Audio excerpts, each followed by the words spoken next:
Hello, everyone, and welcome to the inaugural episode of True Avatars, a queer video game podcast. I am your host, Zoe Wild, and my pronouns are she, her. I am a trans feminine gamer and YouTuber, and this podcast will focus on many different facets of gaming, with a lean towards queer news and queer focused segments. I will also do my best to invite queer guests. And this week, I would like to introduce Amy-Lynn, a trans feminine gamer and my longtime friend. Welcome, Amy-Lynn. Thank you. Thanks for having me. So, just to break the ice and see how you're doing, I just kind of wanted to ask, like, what games you've been playing lately, or if there's been a specific game that's really had your attention. So as far as what I've been playing, it's just kind of been the regular of Pokemon Go. But as far as games that have caught my attention, I am pretty excited to play the Plucky Squire.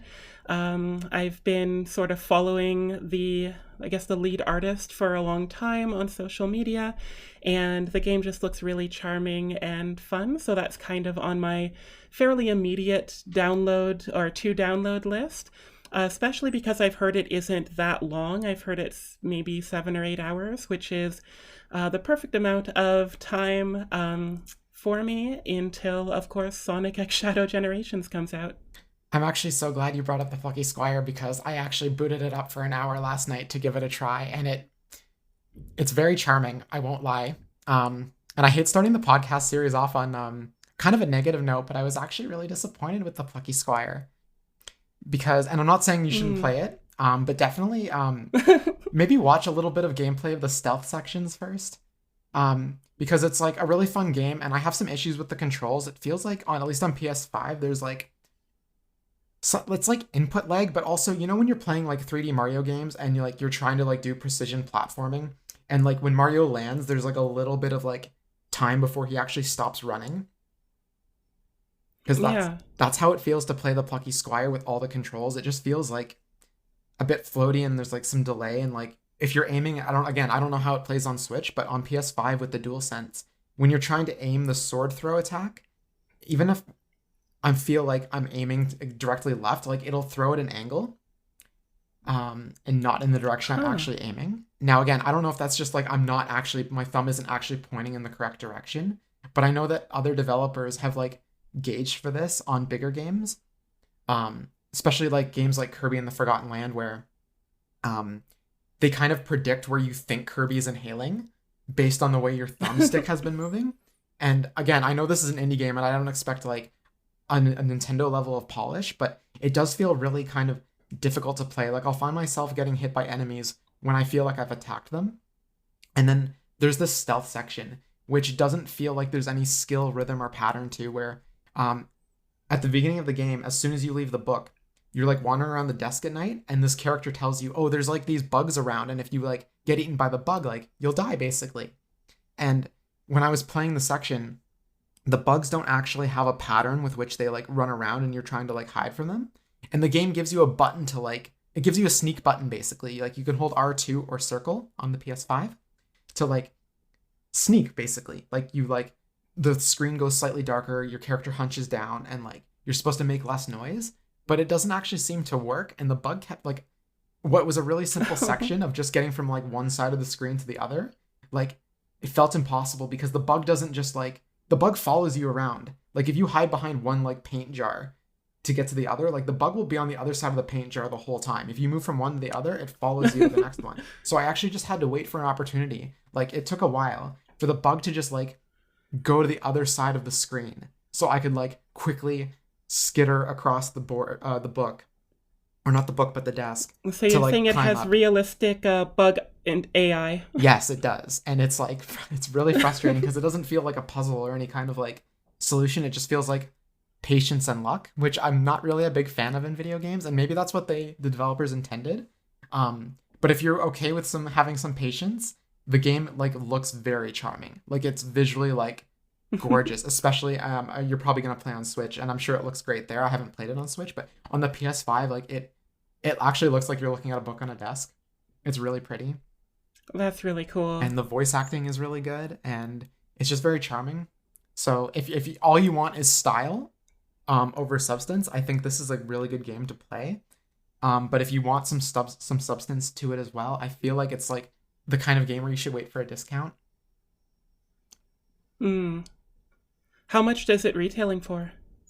In Canadian, I paid 40 plus tax, which, Okay. based on reviews, I thought was worth it. But having played the first hour, even though it's a short game, like I'm also not against supporting indie developers because I think $40 for an indie game of this caliber is really good. It's just if I get into the game and I find it like difficult to play, I'm wondering like, is that cost worth it? But if again, if you just want the style, like it's like such a pretty looking game. Like you can't go Hmm. wrong with just like if you just want eye candy, like you can't go wrong. I think it's worth the $40. But if you want something that's like challenging, or if you want something that like really feels like classic Zelda, which is definitely what it's aiming to be, like Link's Awakening is the closest comparison that I can make. Like, I recommend just waiting next week for the new Zelda game. Well, but that won't exactly be classic Zelda either. No, it won't, and I'm kind of happy about that. But I think I'm gonna miss the classic like sword fighting a little bit. But it just looks so pretty. Like I really like the way Link's Awakening looks, so I'm glad they're using the art style again. And actually, this is a good segue into our news segment because we do have a story about this game to talk about this week, and it comes from Nintendo Life. So I guess we'll jump into the news segment, and I'll note that in the podcast notes. But the Legend of Zelda developer has been revealed, and it's really not surprising if you follow Nintendo development in any way because it's made by the same people that did Link's Awakening. But I guess the surprising part about that is that the developer is Grezzo, so it's not an actual internal Nintendo team, and it's the first 2D Zelda that hasn't been a brand new 2D Zelda, I should say, that hasn't been developed by Nintendo since Minish Cap when that was developed by Capcom. So yeah, Grezzo did Ocarina of Time, I believe, or no, maybe they did Link's Awakening and they did Majora's Mask, and I think they did Triforce Heroes, but I think Ocarina of Time might have been in-house by Nintendo. You mean the 3D remake? Yes, that's sorry. Yes, I should clarify that. The 3D remakes Yeah. on 3DS, which are really, really pretty to look at. They are nice because unfortunately a lot of those I guess polygon models haven't aged the best, especially if you do try to play them on a modern TV, or in this case, even a modern handheld screen. I think I definitely played the Ocarina of Time one. I don't think I played the remake of Majora's Mask, although it sounds like they did some nice quality of life improvements for it. Yeah, I haven't played the Majora's Mask game either, but I've started playing Ocarina of Time, and to be honest, I find it, despite it looking better, I find it still needs some more quality of life improvements, particularly with the camera, and the saving system. I know that classic Zelda is like you load in at the start of the map, and that's like this always been true for Zelda games before Breath of the Wild, but I feel like it's time to like abandon that even in classic games. Like I think if you want to save in one tile, you should load up in the tile in the next game, which is why when I play classic Zelda games, I play them on Switch because then I just use the save states to load in where I want to leave off. Oh, that's helpful. So I hope Echoes of Wisdom, the new Zelda game for Switch next week, has that option to just like load in wherever you left off. Because I don't remember actually if Link's Awakening where you load in that game. Did you play Link's Awakening? No, I am quite fond of the original, as well as the Oracle games, but I never ended up picking up the remake. Okay, well, the remake is very charming. If you ever see it on sale, I really recommend it. It's definitely one of the shorter 2D Zeldas, though. Yeah, and kind of like with Plucky Squire, I do love the art style of the I guess now we can call them the Grezzo games. Just the like almost clay model, like what all of us Earthbound fans have always kind of wanted for an Earthbound remake. It's really nice that they have that kind of little toy aesthetic to them, or whatever you want to call the chibi art style.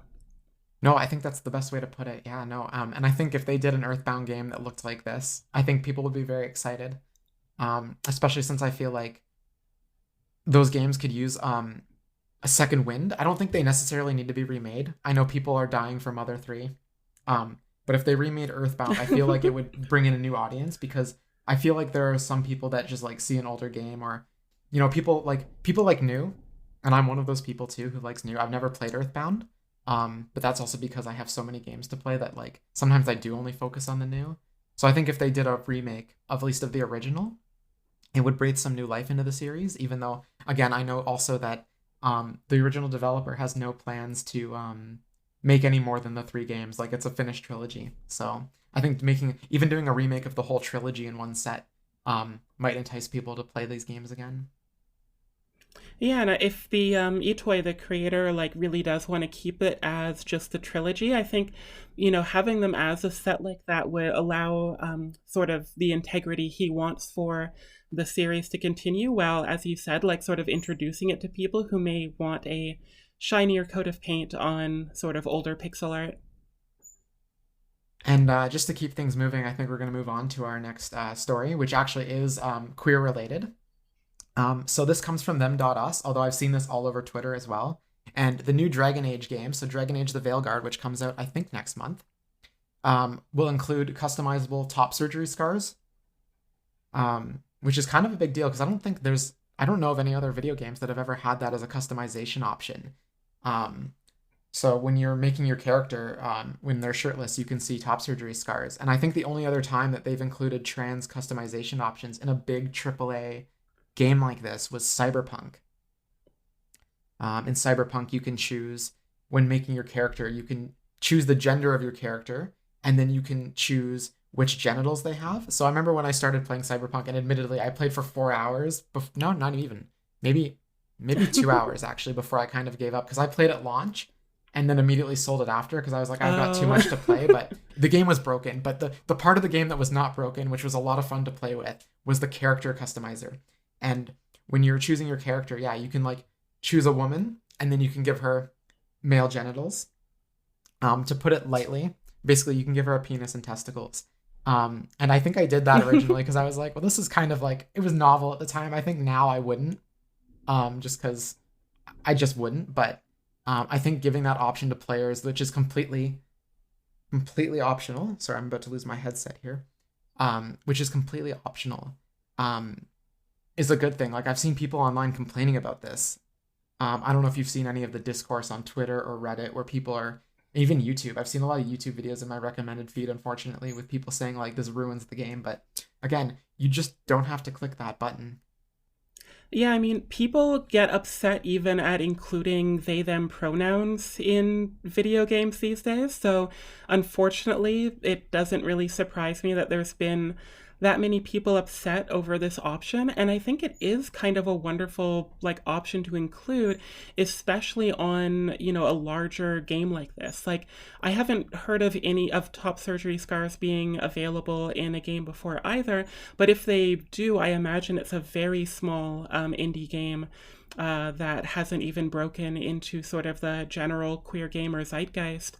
So for having a well-known name sort of in the industry and a well-known franchise give that option, I think that's great for anyone who, might have top surgery scars as part of their identity, or who wants to include it in their role-playing character. Yeah, it's really nice too. And the thing about Dragon Age is apparently I didn't play Dragon Age Inquisition, but I do remember when I was in college, some of my friends actually took like an entire week off from classes. Like, they just didn't show up to school at all. I didn't hear from them for a week. They were playing Inquisition, which is the third game in the series, I believe. And supposedly, according to this article from them, Jennifer Hale voiced a transmask character called Krem in Inquisition. So like, there's been queer content in these games before. So I'm just surprised that people are upset that there's queer content in them now, when we've clearly progressed another decade in forward thinking and being progressive. So that the fact that the games are still queer, it'd be like complaining that Life is Strange is queer. And I'm sure that the new game coming out next month is also going to have queer elements to it because it features the characters from the original. But it just seems weird to me that like, oh, queer series does queer things, let's be mad about it. I don't get it. I think it's just that people want to complain over like any sort of inclusion. I think we're sadly probably not past the time where people even complain if the protagonist of like a game isn't white or is different than expected. Like, I know that there was is it Assassin's Creed that takes place in ancient Japan, where they use the historical figure of Yasuke. So we have a black man from Africa as well as a female Japanese person, and people are upset that there's no either Japanese male, I guess, or white character that they can play. It's very odd. Yeah, no, I'm not really a fan of the Assassin's Creed series, but I think it's that discourse though, negative as it has been on Twitter and YouTube and Reddit and any social media platform you use, it's gotten my attention on the game, and actually in a positive way, because every time I see clips of people complaining about the game, I actually think, well, this looks actually kind of fun. It's too bad my backlog is like so long that I'll never get to it, and there are so many games coming out, but I actually think it looks really good. And I feel like too, again, I'd have to look this up for sure, but I feel like I saw Ubisoft comment on the Assassin's Creed controversy. And there's been like people now actually fact checking Yasuke's story and what he actually did in Japan, and because he's based on a real figure, right? You said? Yeah. But it's tricky, right? Because he's based off of a real figure, but how many hundreds of years ago? And it's a fictional game anyways. It's very strange. Like, I don't think that any time that another historical figure has been featured in a game that it's the character is under so much scrutiny, because I don't think any game is meant, at least any video game is meant to be like purely historical because of the agency that the player has. So it's weird that they're sort of checking his credentials when he's been dead for hundreds of years, and it's in some ways impossible to know exactly what status he had or what his life was like. It's cool that we have accounts, but it's never going to be accurate, and it's a time travel sci-fi game at its root. So yeah, lots of silliness there with the criticism and whining. Well, and our next story is a lot less it's happier news, at least. I mean, it's all happy news, but this has less backlash actually, because this seems to make every gamer happy. And this comes from Video Games Chronicle, and it is a rumor, so we're not 100% certain on this, but the headline is that Sony has contracted AMD for PlayStation 6, which means that the PlayStation 6 is likely to be backwards compatible with PS5, and therefore PS4 as well. I don't have too much to say about this other than having a PS6 which is backwards compatible with previous generations would be really nice, because every time they do that, it means I have more time to play my backlog, and I don't have to amass multiple different consoles and handhelds to play my games. Like, if the next Switch is backwards compatible, great. All my games on my Switch can go forward to my next Switch, and I can sell my old Switch. Same with my PS5 eventually. I don't want to have a PlayStation 4, a PlayStation 5, and a PlayStation 6 sitting there all plugged in so I can play whenever, or I have to like unplug one and plug one back in. Like, just having everything on one console is like really convenient. So yeah, and I remember, years ago how sought after and popular that single PS3 model that could play PS2 games was, especially considering, how popular the PlayStation 2 was. And to some degree, I can understand Sony's desire to move on and get people playing the new stuff. But yeah, I think it's a good decision, and as you said at the beginning, hopefully make a lot of people happy once that day in the distant future of the PlayStation 6 comes. And then the next article here we have is also from Video Games Chronicle, which is where I get most of my news from. The original Flappy Bird creator denounces crypto-back re-release. So actually, it was announced earlier in the week that Flappy Bird is coming back. Some other people have purchased the trademark, I believe, and have recreated the game and are re-releasing it. And the original creator said that they don't support the game, they had nothing to do with it, and they don't sell crypto, so cryptocurrency. But it's nice that the game is coming back, I guess. I never played Flappy Bird back when it like really took off. I feel like I just missed that excitement. I didn't have a phone that could play it, I believe. So have you ever played Flappy Bird before? No, I haven't. I mean, I've played similar games because, there were copycats, even just as browser games out there. And I've seen, I think there was a giant one for arcades at some point, briefly, and I've definitely seen that at, one of the sort of Chuck E. Cheese for adult type places. But yeah, I don't think I've spent too much time with it. It's neat that it is reviving because it is this interesting part of especially mobile game history.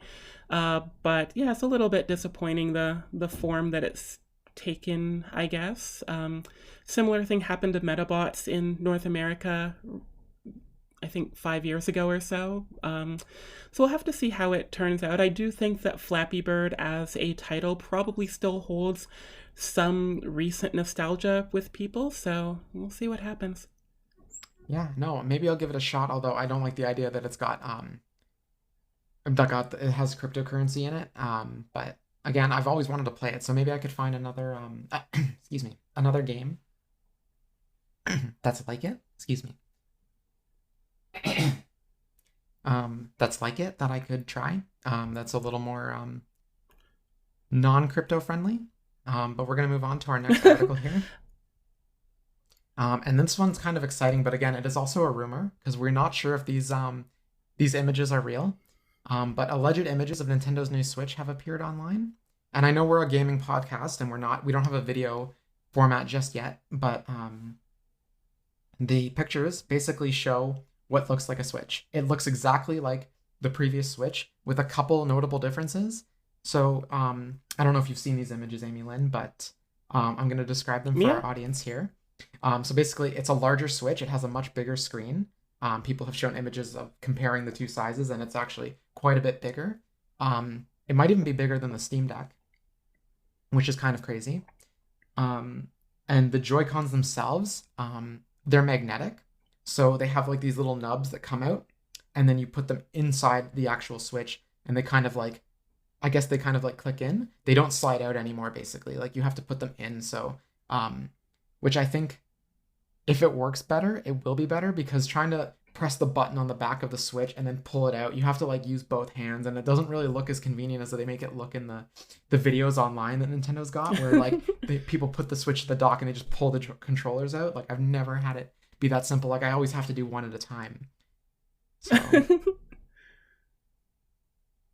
and then there's one other detail on this console, and it's that the share button on the left Joy-Con, it appears there's a similar square button on the right Joy-Con now.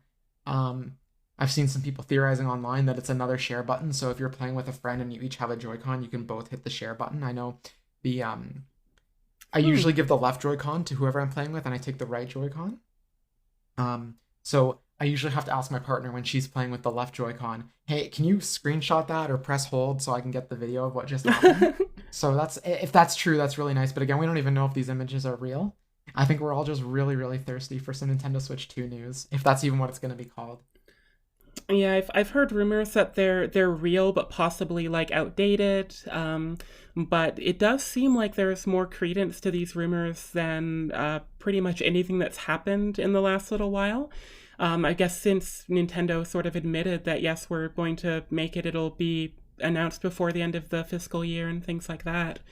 I think what I'm, I guess, most excited for as far as the design here is that, I've heard rumors that from the shape of the slots, it does look like Switch compatibility is likely.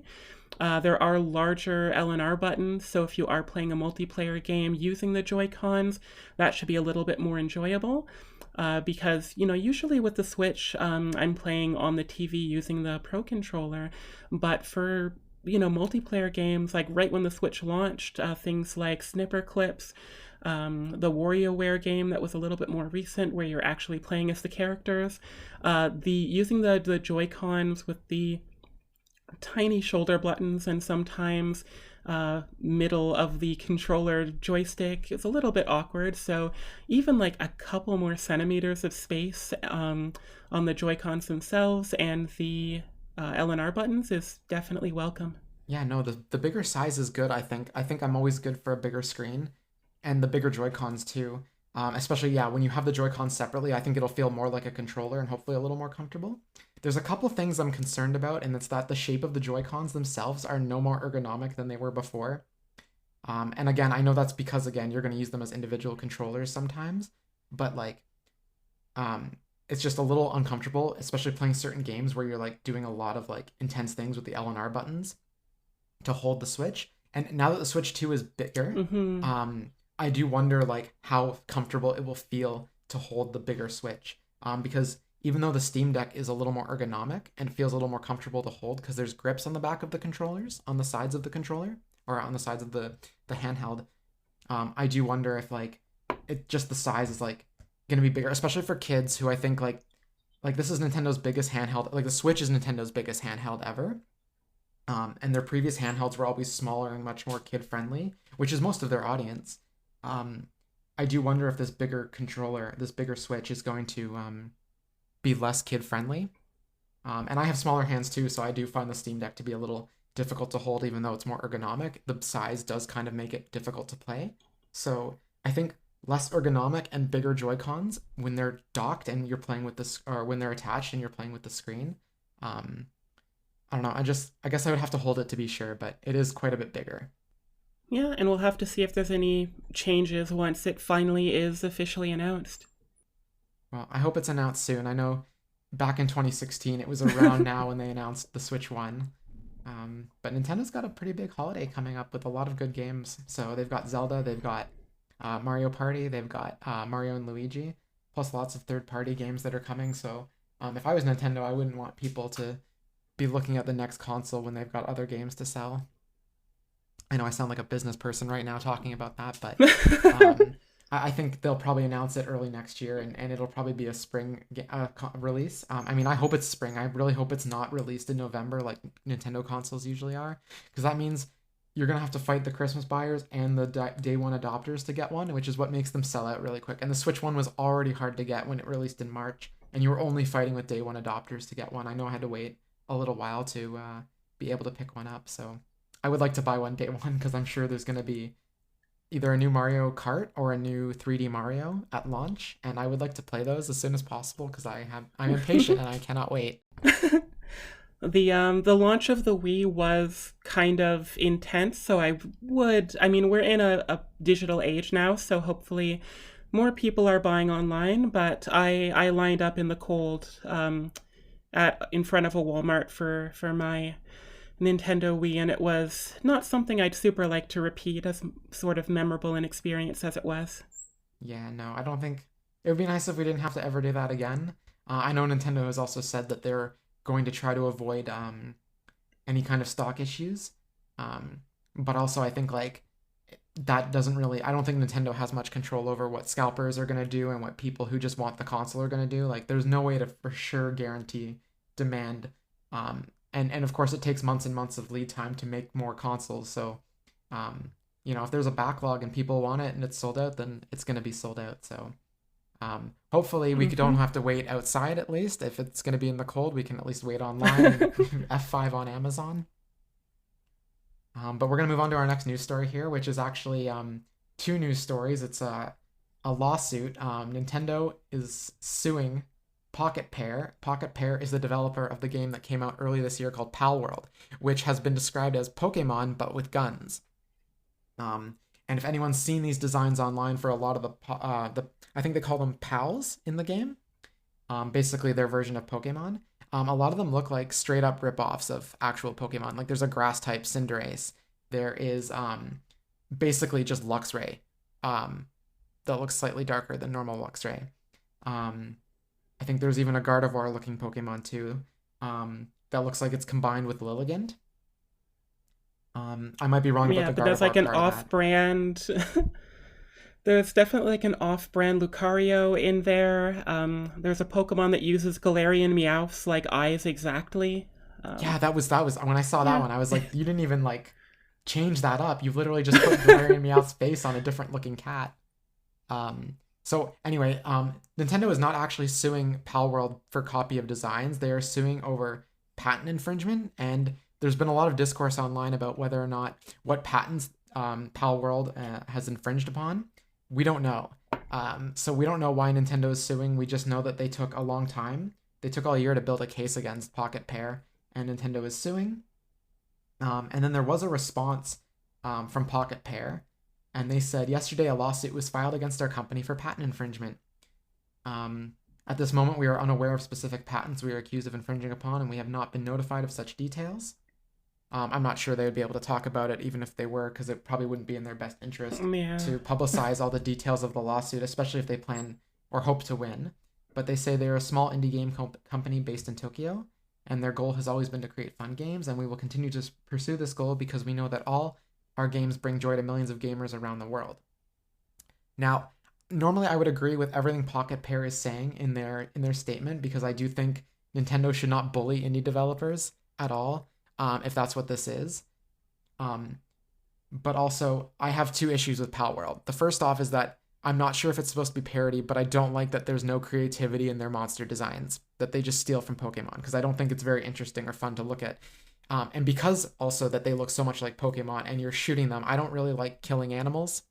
And to me, Pokemon are like animals. And I just am uncomfortable watching people play a game or playing a game where you're just shooting animals to progress through the story.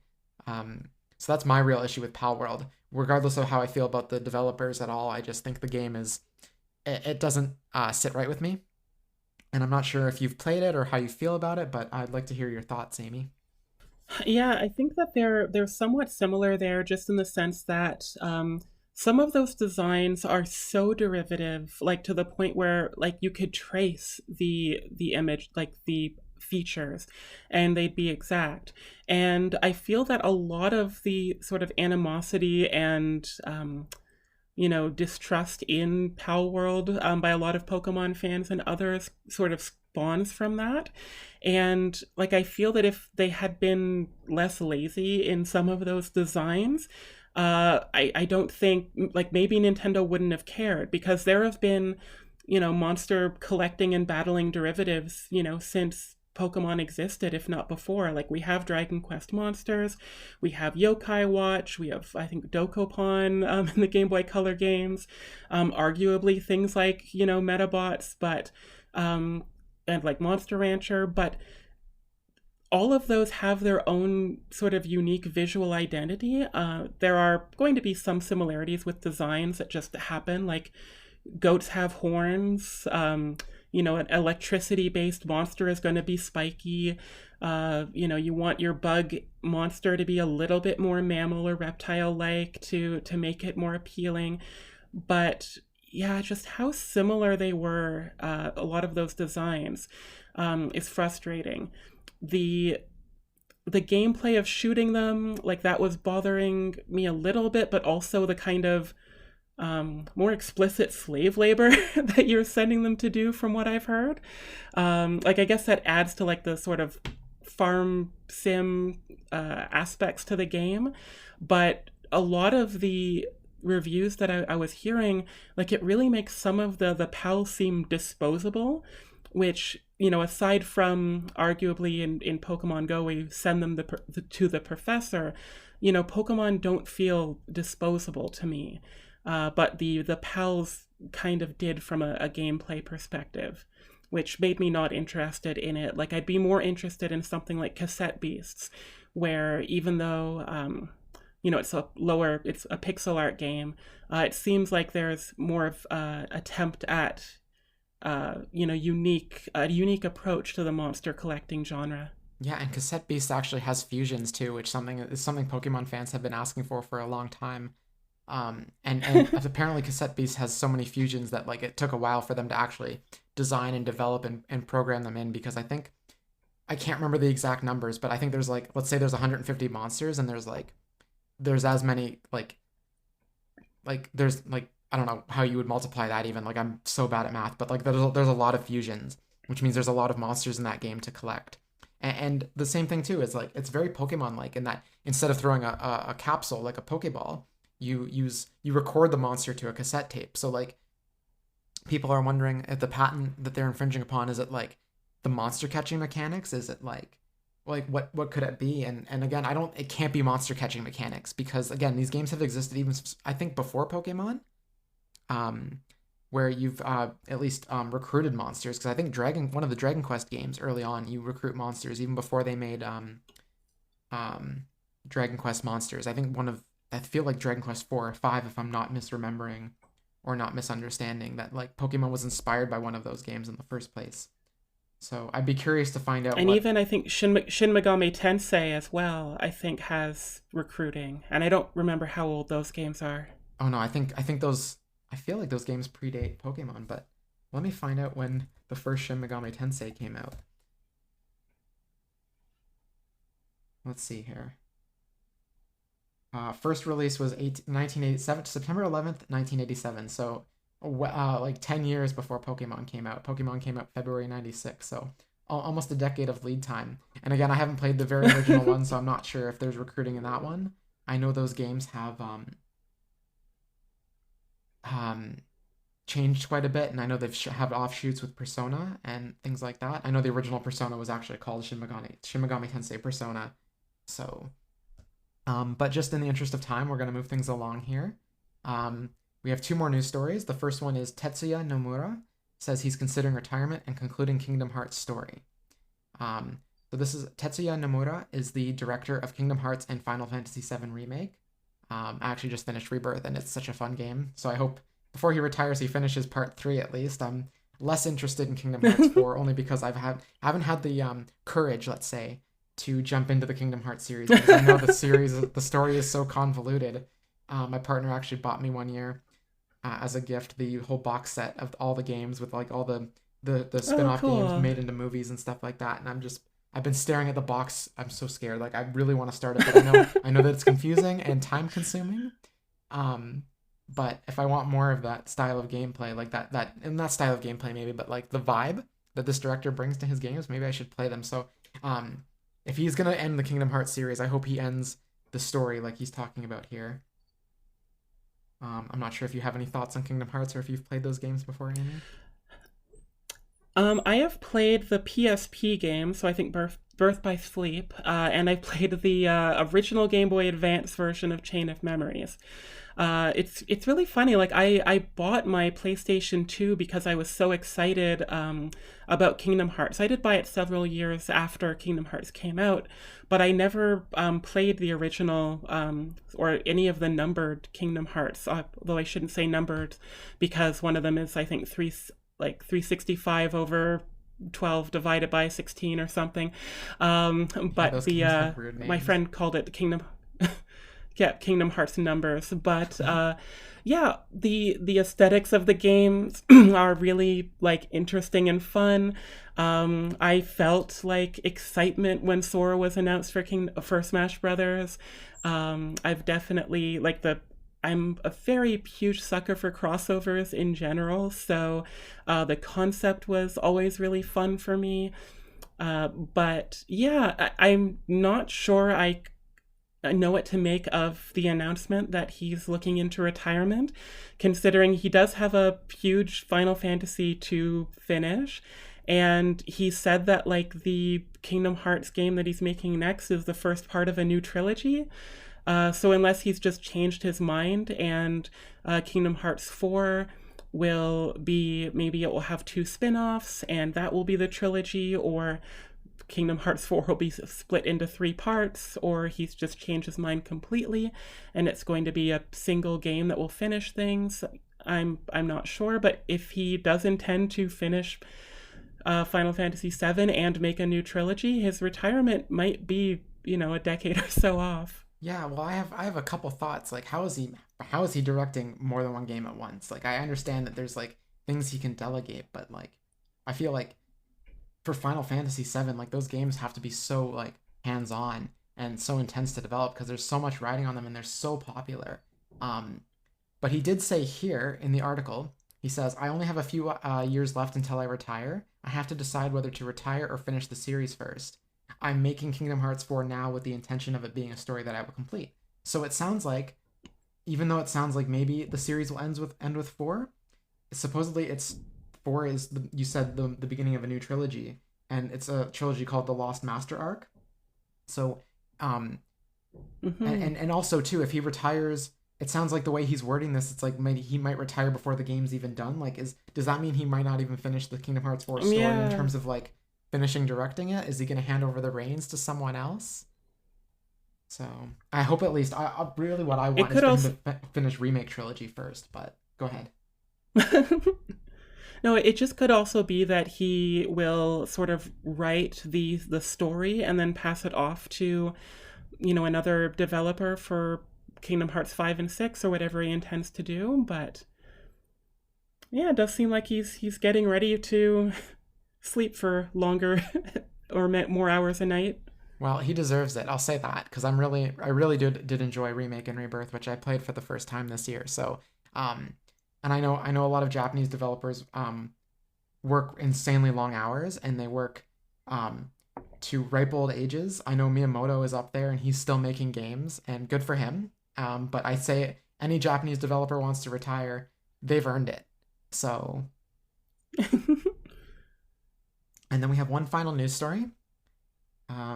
So the Silent Hill 2 remake will be exclusive to PlayStation for at least 1 year. Now it is launching on PS5 and PC next month on October 8th, but it sounds like it won't be coming to other consoles for 1 more year.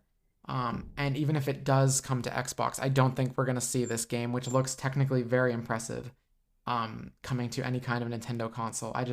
My gut says that like if the game looks really good, it's not running on Switch, and I can't speak for Switch 2, but I don't know if this game will be running on Switch 2 either, because there are still games that came out on the PS4 that don't run on the original Switch, PS3 that don't run on, like they can't even get Kingdom Hearts working, the first two games, running outside of the cloud, which we were just talking about. So basically this article says to me that it's not coming to Xbox for a year, and Switch remains to be seen, but anyone who plans to play, I have all the consoles to be able to play this. Like I have a PC and I have a PS5, so this news doesn't bother me as much as maybe anyone who only owns an Xbox might. But I do think games should be as accessible as possible to everyone. But also, games are exclusive because they are made by certain companies, or because they would not have been funded by certain companies otherwise, unless those the like. Konami had not received money from Sony to make it PlayStation 5 exclusive. We might not even have Silent Hill 2 being remade at all. So, have you played the Silent Hill games before? No, I think my main exposure is sort of the Pyramid Head character as a de facto mascot of the series, and watching just various clips of PT. Yeah, PT. I played Visage, which is inspired by PT, and it's horrifying and frustrating and very, very well made, and I couldn't finish it because it was just too. Anytime there's something scary happening where you also might die, I'm just like, nope, I'm out. And I can deal with horror a lot, but I also gave up on Alien Isolation because the stress of not being able to complete an area, but also not being able to complete the area because you're scared of everything that's in it. It's just the double combo for me that I nope out. But I'm gonna try to play Silent Hill 2, and we're gonna see how that goes. So, okay, so let's move on to our next and final segment of the podcast. I want to talk about our favorite queer games. So, I'll let you go first. But these are games that are either made by queer people or feature queer story elements or design elements or even characters, or games that affirmed our queerness. So I'll let you take it away with your first favorite queer game, Amy. All right, so I am going to start off with the game Nights into Dreams, which came out on the Sega Saturn all the way back, I think 1995 or 96, or somewhere around that. And this game for me was definitely a little bit of an awakening. Of course, it's one of those hindsight situations, but the premise of Nights into Dreams, if you've seen the character Nights, who cameos in a lot of Sonic titles, they're this jester-like being, very fanciful, almost fae-like, big, jester hat that almost evokes horns, a red gem on their chest, very elegant in the overall design, but also fairly androgynous. So if you are thinking like a little bit of Disney's Peter Pan or Peter Pan in general, but with a little bit more of that clown aesthetic, there's definitely a circus theme to all of the characters in that game. And the premise is during the night, characters Elliot and Clarice encounter Nights in a dream, and Nights is trapped And by taking Knight's hand, either character can essentially become knights and set them free and start what essentially is like a 2D almost a racing game, or at least racing against the clock, where you do a lot of acrobatics as the character knights in a lot of dream settings. So the first is a kind of standard Sonic-ish green fields that has like the ceiling is also a mountain as well as the ground, but you can see the sky in the distance. And the creator from the get-go, or the designers, have always said that Knight's gender was always meant to be up for interpretation, that it should be up to the dreamer to decide on what gender Knight's was. And, you know, in one of those, as we say in the trans community, egg moments, I always wanted to choose Claris when I was a child. Like, I had no interest in Elliot's story, and my Sega Saturn didn't have a battery, so or a save card, so I was never able to complete the game as a child, anyways. But yeah, the aesthetics as well as just that choice between, you know, are you a boy or a girl, definitely stands out to me. Plus the sort of non-binary androgynous character of knights themselves, I think, stands out. When I looked, I had to remind myself who Knights was because I'm not as familiar with this game. But when I looked up Knights, I was like, this is very Amy-Lynn. It's very your aesthetic, the very purple and the vibrancy to it, to Knights, to them. Just really screamed Amy-Lynn to me. I was very impressed. I was like, this explains your origin story.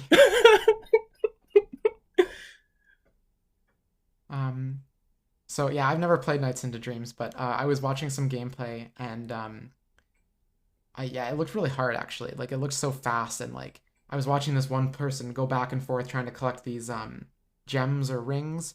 It felt very Sonic in the way it looked, but like floating around, and I was just like, it was just so very intense, and it kind of freaked me out a little bit, if I'm being honest. It looked difficult. It's a very fast and fluid game for sure. Well, I'll go next with another game, and this is a very recent series called Life is Strange. I'm sure many people listening to this have heard of this series before. But Life is Strange, there are 4 games in the series, and there's soon to be, there's Before the Storm, there's 1, there's 2, there's True Colors, and then there's going to be a new game coming out next month called Double Exposure. And the only one of the series that I've ever played is Life is Strange 2. Just because I haven't. But I've played Before the Storm, and actually, Before the Storm in particular, which is the second game in the series, which is a prequel to the original. It features 2 characters in a sapphic romance. And I played this game well before I came out. Actually, I played it about 4 months before my egg cracked. And I remember staying up all night playing this story, and just like holding my heart in my hands, praying for these characters and hoping that everything would work out for them, and whether or not it does, it's just like I was just like, there's this scene where they like kind of run off and they kind of like run away from town for a bit, and they escape in like a boxcar on a train, and they're just holding each other, and it's very sweet and very romantic. They're teenagers, so they don't like, I don't even know if they kiss or anything like that, but it's just, I remember thinking at the time before I came out, thinking like, this is a weird feeling for someone who thinks they're a man to really be invested in a sapphic relationship. And then my egg cracked 4 months later, and suddenly everything made sense. But the other games are also very queer focused. So Chloe Price and Rachel Amber, who are the main characters of Before the Storm, Chloe Price carries over into the original game, which is a follow-up story to Before the Storm. And there's another sapphic implied romance between Chloe and Max. Max is the player character in the original. And then Life is Strange 3, which is called True Colors, features a bisexual protagonist. And in that game, you have the option of romancing Steph, a woman, or Alex, a man. And it affects your story choices based on who you pick. I don't think you can go back and forth once you kind of set in stone who you want to romance, but it does give you the option to go back and play both times. I picked Steph on my only playthrough. But yeah, these games are very sweet, super queer friendly. The only thing the games don't really have that I wish they had more of was trans representation, and maybe Double Exposure next month will have some of that. But I think there is a trans character in the periphery of True Colors, but I don't even think we see her on screen. She's just part of Steph's band, who's the romanceable option, and she talks about her band, who I think she left behind in another town. And one of those characters is transgender. I don't know if we see a picture. I don't know if we hear their voice at all, but I know we know a little bit about them. That I think the trans character was maybe the drummer in the band. But again, it's been a while since I've played it, so I could be wrong. I just know that they're definitely like in the periphery of the story, which is, it's better than nothing, but it could be a lot better. So hopefully Double Exposure can fix some of those things up. But I'll let you go with your next choice. All right, so I think that is a good sort of segue and lead into a now explicitly trans character, and that is Madeline from Celeste. The game Celeste, has an interesting, story behind it, especially as far as that trans representation, because the creator came out and I guess revealed Madeline's trans identity after the game had released and started, gaining the praise of people from sort of across the industry and a little bit beyond as well. And, that story, there are countless interviews and articles about that. So I encourage the listeners to go into it. But basically, both the story of Celeste, of Madeline climbing this mountain in a gauntlet of 2D platforming challenges, as well as the development process, helped the creator, discover her identity, which is, amazing. And you can definitely see the elements of the challenge of reconciling with one's identity, as well as mental health during the course of the adventure. And it wasn't until a post-game update where the now sort of little iconic gay and trans flags on Madeline's desk was added. But even in retrospect, it definitely makes sense if you're analyzing the themes and the story. But it has made Madeline be one of the most iconic trans characters in the medium. Like the fact that she was also playable in the same developer's game Towerfall. There's lots of merchandise. I had bought the Celeste pin from Fangamer, I guess, before I had ever played the game, just because the aesthetics and the story behind the game resonated with me so much as a newly out trans woman, that I knew I wanted to support the game before I ever even played it. The game is fun. It is very hard. Thankfully, there's a lot of accessibility options that don't affect the story whatsoever. So if you want to turn off damage, you can do that. If you want to give yourself unlimited jumps, if you want to give yourself an extra jump, they do that as well. So there's different levels of difficulty toggling, which is very much appreciated. But yeah, it's a great game and a great story as well. See, I'm glad there's accessibility options, but the thing that scares me about playing it, because I've never played Celeste, I do own it on my Switch, it's that I feel like I shouldn't turn off the difficulty options, because I feel like I should struggle the way Madeline does, and the fact that, like, I am also trans, and I also have struggled. I feel like I should, like, it feels like I don't have that option in real life to just, like, turn off any damage. I don't have the option to give myself, quote unquote, unlimited jumps. Like, I don't have a way to make my life easier necessarily. So I feel like taking that difficulty away from Celeste would be cheating, at least for me. I'm not judging anyone else who might turn off the difficulty option, choose different difficulty options. But then because I don't want to make the game easier for myself, the difficulty also scares me. So thus I haven't actually started playing it yet, despite it being a game that I think I would really enjoy. But I do gravitate towards easier games, or games with that don't test my patience as much.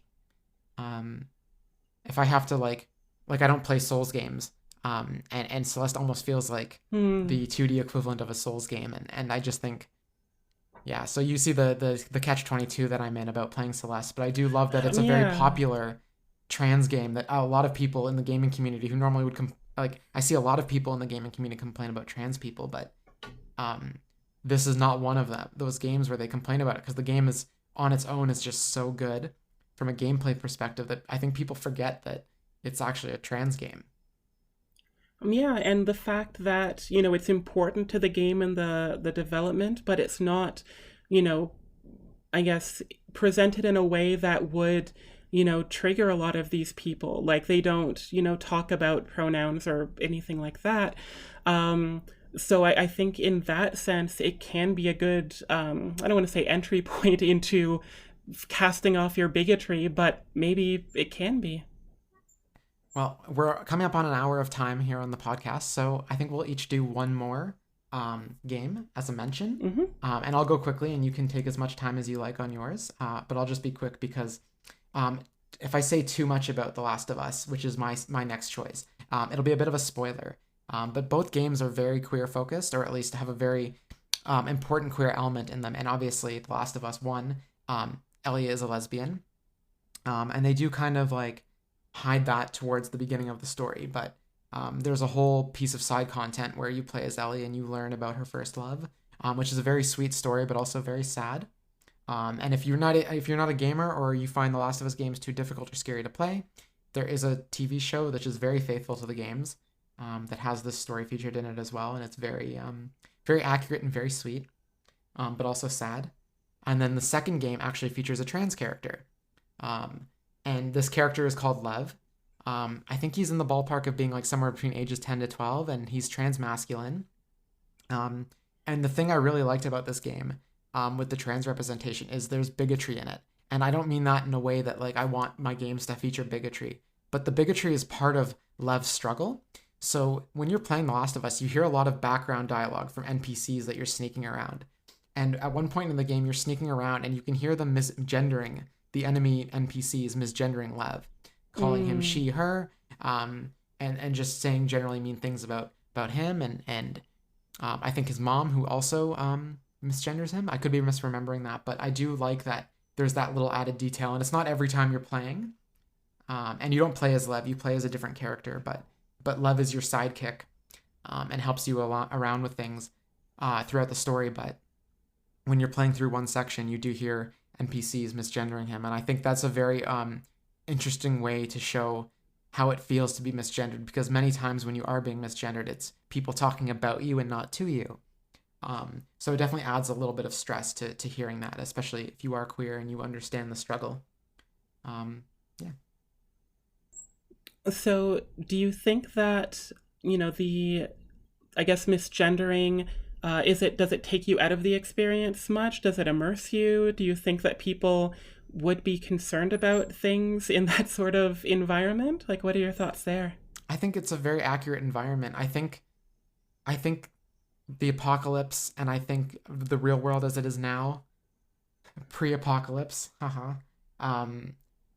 it makes it feel like a real world, like a real place. Like, it doesn't take me out of it. Actually, it takes me out of it in the sense that I had to pull myself back for a second and think like, oh wow, this is really transphobic. But the point of the transphobia is to make the world feel real. Like, Lev is also like on the run from his mom.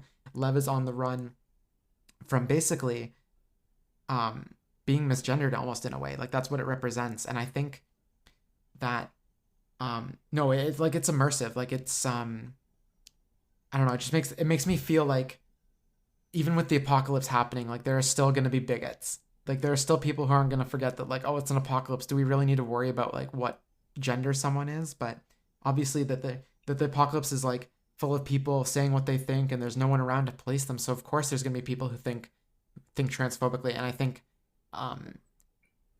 that it really, like, it just brings me into the world a little bit more, that like, even though these people are dealing with a horde of zombies, that like, of course they're going to take the time to say shitty things about other people, because that's like how it goes throughout the whole game. Like, there's all manner of terrible people in this world, that like sometimes in this game it really represents that zombies aren't the real monsters in this world, and that the real monsters are ourselves. Mm-hmm. And the zombie element obviously adds a layer to that, because the zombies are also us. But I think sometimes in the game, the worst people aren't even the enemies you have to shoot at that are people. It's the people in the background that are making problems for you and making it hard for you to actually just live your life. because like the game is half stealth, and you just have to like sneak around all these people. You can't just walk from A to B. You know, the whole game is about going from A to B, and you can't just like walk in a straight line to get there. So yeah, no, I think it's a really strong trans representation, even though it's like a supporting character of a supporting character. Great. So I guess for my last one, I'll keep the trend of representation going, and I will talk about the now infamous online character of Bridget from Guilty Gear. Guilty Gear is a fighting game made by Arc Systems Works, and it's been around for a long time now. And the reason why I wanted to talk about Bridget is because it's this really interesting, scenario of, um, the character changing over time, both in the fans' eyes as well as the creators, the writer, um, their perspective of the character. So Bridget's backstory is that she dresses up kind of like a nun, blue instead of black though, and she's from this old town village where having twins of the same sex is considered bad luck. So she spends most of her life dressing up as a girl, to sort of avoid that curse. And in the original games, she is kind of trying to affirm her masculinity in some ways, despite the fact that she has a teddy bear, dresses like a stereotypical nun, and so on. Whereas in the most recent game, where she's a DLC character, Guilty Gear Strive, she goes in her storyline at the end, depending on how well you do in the game, the, I guess, deeper her coming out will be, to two other characters. And she, comes to terms that, she is, a girl or a woman, which is powerful. It upset a lot of people, because, again, they thought it was pandering, or they thought it was a mistranslation. I even heard femboy erasure as an argument. I heard that too, yeah. But yeah, which I can get. Like, if you are a gender non-conforming, boy or man, and up until this point you had only one prominent representation, I can kind of empathize with that being taken away. But I also think it is realistic for people to change in their identity or how they identify. And it also, the creator might have said, oh yeah, I guess this is what I intended all along, or I think this is a logical or interesting place for Bridget's character development to go. So, just like you can headcanon any character to be gay or lesbian or trans, if you want to headcanon Bridget as still being more on the femboy side of things, I don't think that's a terrible thing. It's a little bit awkward, but maybe you don't make that your entire identity online. But I think it's a great example of, another, trans character that is not quite mainstream, but bordering that. And, Guilty Gear is popular. There are other queer characters in the game, at least implied. Some of them use sort of gender-neutral pronouns a lot. So, yeah, I think for the infamy, unfortunately, in all stages of Bridget's fictional life, I think she is, for better or worse, sort of an icon of trans and queer existence in video games. Yeah, no, I hear about Bridget almost as much as I hear about Madeline from Celeste, so I think that's a really good pick. The kind of, I don't really play a lot of fighting games, and I'm the ones I do play I'm very bad at, so I've never played Guilty Gear, but I really like Bridget's design, and I do remember a lot of the discourse around when, is it a mistranslation? Oh, she's really a femboy, stuff like that. But I don't know, if the creator says one thing, then like, yeah, there's nothing wrong with a headcanon for any character. But it is nice then in these games that we've mentioned where they spell out that these characters are indeed queer and the representation is genuine. And it's not bigoted in the sense that the creator is a bigot and injecting their bigotry into things, where they're using bigotry in the story to give it some genuine element to it. And especially, you mentioned that, like, depending on how you play the game and how well you do, Bridget actually comes out, which I think is a very interesting thing to put into a fighting game, which are generally devoid of story for the most part. So I think that's really cool. I didn't actually know that about Guilty Gear. And as you said, I think it's also great that the examples that we've shared, like, none of them are sort of mired in terrible stereotypes.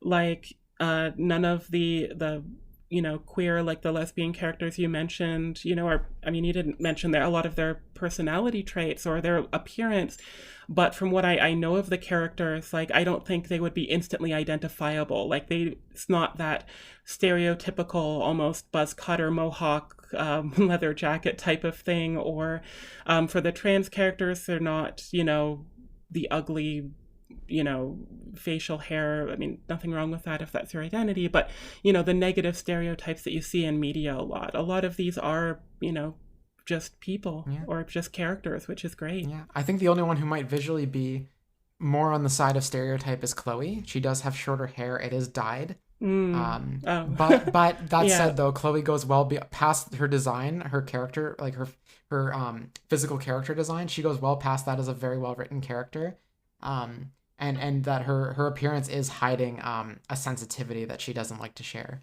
So but again, though, like, she's an exception that proves the rule to our list.